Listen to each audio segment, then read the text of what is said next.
We're going to tax these rich people. We already tax so much in LA, in California. I can't even comprehend taxing more. What's happening is we tax these people, and then other rich people, the champagne socialists, scammers, steal that money because they're all connected to the people taxing them. And then the people that should see the money, the communities, after the Boys and Girls Clubs, the parks, the actual infrastructure doesn't see that money because different rich people stole the money that was being taxed from the rich people. You're not the first guy to say these kind of things. It's all who can actually do it, who can stand up to what is going to come up against you when you actually try to implement. But really, I mean, I promise state, you, I'm the one. Okay, and I hope you are. I am the one. I hate these people so much. I know. When you said don't be so personal, it's personal and for look, me. It's kind of good in a way that you are the douchebag. Bill Maher and Spencer Pratt pulled back the curtain on what they believe went wrong in Los Angeles, and the conversation was brutally revealing.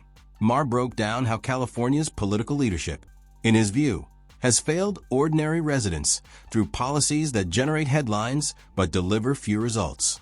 Pratt was just as blunt, taking aim at several politicians and institutions without holding back. If you're ready for a heated discussion about California's future, hit that subscribe button and let's get into it. When you said don't be so personal, it's personal and for look, me. It's kind of good in a way that you are the douchebag because if you're already hated, then you don't have to, because trust me, what you're going to go up against is a state that is just full of special interests, all of which are very, very powerful. I mean, you can't do anything in this state without getting a license or an inspection. I bitched about this many times. I wanted to change my garage door. It was built as a 3, and it really is only for 2. I'm a humble man. It's not a 3-car garage. Whoever built that wanted to big themselves up and tell some chick, I got a 3. You don't. You have a 2-car garage, and that's fine. I have 1 car. I'm a simple man. 1 car, 1 house, 1 plane. Simple person. No. So just to get my garage door changed took 3 inspections. First of all, why are you inspecting it all? Bill Maher lays out what he believes is the real reason California finds itself in such a difficult position. According to critics, the state has become dominated by powerful special interest groups and layers of bureaucracy that often put political priorities ahead of practical solutions. They argue that ordinary Californians are left dealing with soaring living costs, aging infrastructure, and a homelessness crisis that seems impossible to solve. Critics claim many decision-makers appear more focused on protecting political interests than serving the people who elected them. In their view, California's struggles are not the result of a single mistake, but years of poor incentives, weak accountability, and policies that failed to deliver meaningful results. Maher argues that these problems deserve honest discussion rather than political spin. I'm a homeowner. I'm an adult. I don't need you looking over my shoulder because I'm changing a garage door or throwing a frisbee or braiding hair or anything else they want to get their beak wet, charging a fee for a license or some bullshit. This state is all these fucking pigs at the trough. Let me give you a perfect example. My house burns down. Back to my favorite thing. Ready? No, watch. Look, watch. I'm going to fucking burn down in the next one if you don't shut up about the fucking house. Watch this. Ready? Oh, boo. No. Your house burned down. Look at this. But your campaign is fire. Let me... Good night, everybody. So, look at this. They are in court telling me they had no legal responsibility to make sure my house doesn't burn down. Who said? The city. The city. So, but yet the city, if I want to rebuild right now with my California Fair Plan, $1 million I got, they want to put $1.2 million into caissons into the dirt. Spencer Pratt shares what he considers one of the clearest examples of California's dysfunction. After devastating fires destroyed his home in Los Angeles, he says he sought compensation and quickly learned that no help was coming. According to Pratt, the city owed him nothing despite the enormous losses he suffered. What frustrated him even more was what happened next. When he tried to rebuild on his own property, he says he was immediately met with permits, fees, and bureaucratic hurdles. That experience led him to ask a question many residents are asking. If so much money is collected through taxes and fees, where is it actually going? Critics argue that residents rarely see the benefits when disasters strike, infrastructure fails, or communities need support the most. It's a caisson. They're like circular things that go into the ground deep down to like hold the house together, because now they care. Well, they sound important. They didn't care that my house burned down, and they say, so now they've changed the zoning that I need $1.2 million in things that go down the dirt that weren't there for 60 years. But was your house in a place, because a lot of houses in LA are in places that are precarious, because, I mean, that's probably why the caisson is down there, because they weren't there. I know, but like... Now they want them? No, but because they've... Oh, the caissons... They were never there. For 60 years, this house was there. And they were supposed to be? No, this is the new thing. So like you're saying, with your three people in showing up, it's just more money. How can we tax? How can we bill you more? How can we have more red tape? Yeah. Pratt's frustration reflects concerns shared by many Californians. For years, residents, business owners, and entrepreneurs have been leaving the state in search of lower costs and fewer regulations. Critics argue that rising taxes, expensive housing, and complicated government processes have made it increasingly difficult to build a future in California. The trend stretches across income levels, affecting working families and large corporations alike. Some businesses have relocated to states like Texas, Florida, and Nevada, while others have expanded elsewhere instead of investing locally. Even Hollywood, the industry most closely tied to Los Angeles, has shifted more productions outside California. Critics point to this as a warning sign that deeper economic problems are becoming harder to ignore. We're going to tax these rich people. We already tax so much in LA, in California. I can't even comprehend taxing more. What's happening is we tax these people, and then other rich people, this champagne socialists, scammers, steal that money because they're all connected to the people taxing it. And then the people that should see the money, the communities, after the Boys and Girls Clubs, the parks, the actual infrastructure doesn't see that money because different rich people stole the money that was being taxed from the rich people. California residents pay some of the highest taxes in the country, and many expect those dollars to improve public services and quality of life. Yet critics look around Los Angeles and ask why so many problems remain unresolved. Homelessness continues to grow, infrastructure struggles persist, and public frustration remains high. Spencer Pratt argues that simply raising taxes further is not a real solution. In his view, the issue isn't a lack of money, but a lack of accountability. Critics claim that additional funding often gets absorbed into existing systems without producing meaningful results.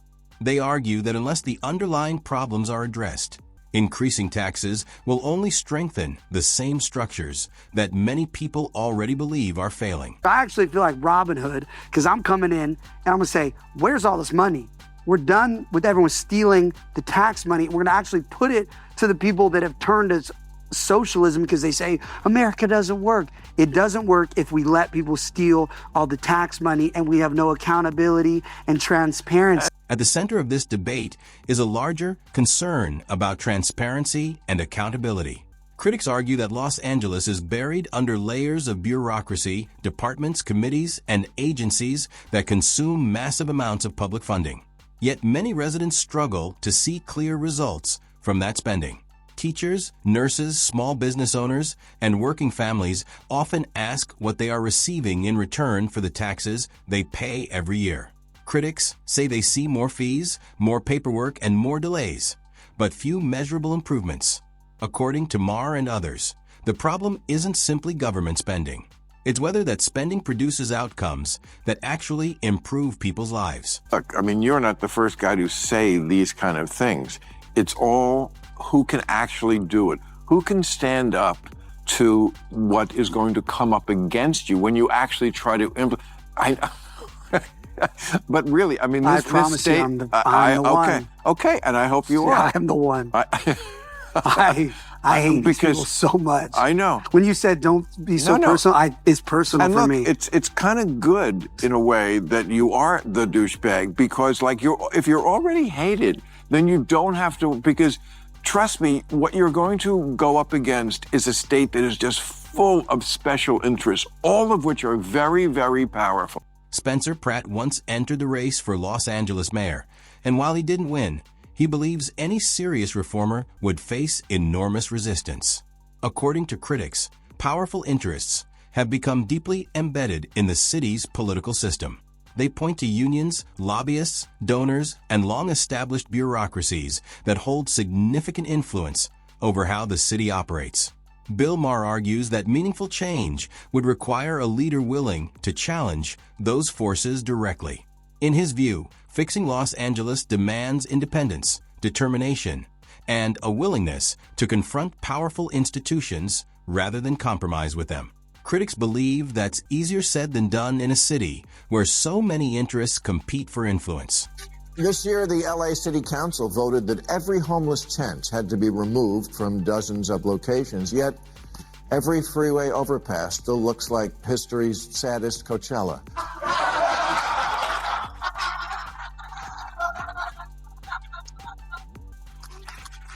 The homeless are both preyed upon and, frankly, a concern that they will do God knows what. You go out for a run in your neighborhood and you have to wonder whether that guy eyeing you on the corner is going to be this guy or this guy. Few issues highlight Los Angeles's struggles more than homelessness. For years, city leaders have announced plans, proposals, and initiatives aimed at addressing the crisis. Press conferences are held, policies are introduced, and promises are made. Yet critics argue that visible progress often feels limited. Bill Maher points to this pattern as evidence of a deeper problem. In his view, the city excels at discussing solutions, but struggles to implement them effectively. While homelessness remains a growing concern for residents, critics say too many programs become trapped in bureaucratic delays and political disagreements. The result, they argue, is a crisis that continues despite years of public attention and government spending. San Francisco in the last few years has seen 11 Walgreens and 6 CVS stores just give up and close because that town seems simply beyond law, which is heartbreaking because I, like so many people, love that city, and I don't think it's corny to admit, yes, I left my heart in San Francisco. Also my wallet and iPhone. Public safety has become another major concern for many Californians. Critics argue that crime has become more visible in parts of Los Angeles and that residents increasingly feel vulnerable. Bill Maher has spoken openly about these concerns, arguing that law enforcement and public safety policies have not kept pace with the challenges facing the city. Critics point to theft, property crime, and quality of life issues as evidence that stronger responses are needed. They believe many residents feel frustrated by what they see as a lack of consequences for repeat offenders. Whether those concerns are fully justified or not, public safety remains one of the most debated issues in California politics today. Bay Area citizens have been complaining in recent years about all the human feces in the streets, but now the streets are full of something else. They call it San Francisco snow. It's glass, piles and piles of shattered glass everywhere from car windows being smashed. It's so routine to have this happen to any parked car that people purposefully leave the windows down and the glove compartment open so thieves can see there's nothing of value. Or they leave a note on the car politely assuring the thief that there's nothing worth stealing and please don't break the windows. What Bill Maher and Spencer Pratt ultimately argue is that California's problems cannot be dismissed as isolated incidents. They see a pattern involving homelessness, crime, business departures, rising costs, and declining public confidence in government institutions. Critics believe the state has drifted away from the qualities that once made it a symbol of opportunity, innovation, and economic growth. They argue that too many leaders have focused on political messaging instead of measurable results. In their view, California doesn't need more studies, committees, or promises. It needs leadership willing to tackle difficult problems directly and restore public trust through action rather than rhetoric. California remains one of the most influential states in the country, but the debate over its future is becoming increasingly intense. Critics believe meaningful reform is urgently needed, while supporters argue the challenges are more complex than critics admit. Either way, the conversation isn't going away. The questions raised by Bill Maher and Spencer Pratt continue to resonate with many voters who want answers, accountability, and results. Whether California can reverse course remains one of the biggest political questions facing the state today.